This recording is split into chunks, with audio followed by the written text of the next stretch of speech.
মুনু কি বনাবা আজি? Hakka noodles. প্ৰথমতে নুডলছখিনি বইল কৰি ল'লোঁ, তাৰপিছত ভালদৰে উতল আহিবলৈ দিম। তেতিয়ালৈ মই চব্জিখিনিও কাটি ল'ম। চব্জি মই বিলাহী, কেপচিকাম আৰু বন্ধাকবি লৈছোঁ। তাৰপাছত কেৰাহীটো পাতি দিছোঁ। কেৰাহীটোত তেল অকণমান দি পিঁয়াজ অলপমান ভালদৰে ভাজি লৈছোঁ। তাৰপাছত আমি ভেজিটেবলছখিনি দি দিম। এইফালে নুডলছখিনিও বইল হ'বলৈ দি দিছোঁ। তাৰপাছত ধুনীয়াকৈ নুডলছখিনিও সেইফালে বইল হৈ আছে আৰু এইফালেও ভেজিটেবলছখিনি আগতে ভাজি ল'ম।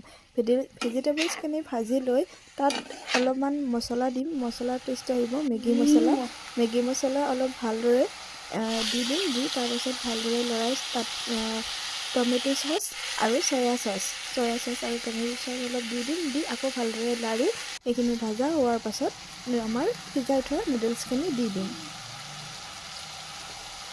মই গোটেই পেকেট নুডলছে সিজাই লৈছিলোঁ। নুডলছখিনি ভালদৰে দি দিম। দি দিয়াৰ পাছত তাৰপাছত ধুনীয়াকৈ এইখিনি লাৰি দিম।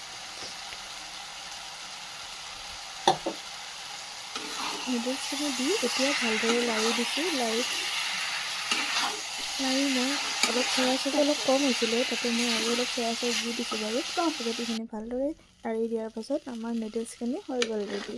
এতিয়া ভেজ হাক্কা নুডলছ নবনাওঁ, তাতে মই ভাবিছোঁ কণী ভাজি দি দিওঁ। তো তাৱাখনতে তেল অলপ গৰম কৰি কণী দুটা দি দিম। কণীখিনিত বেলেগ হালধি এইবিলাক একো নিদিওঁ, অনলি নিমখ দিম। নিমখ দি কিনে কণীখিনি ভালদৰে ভুজিয়া কৰি ল'ম।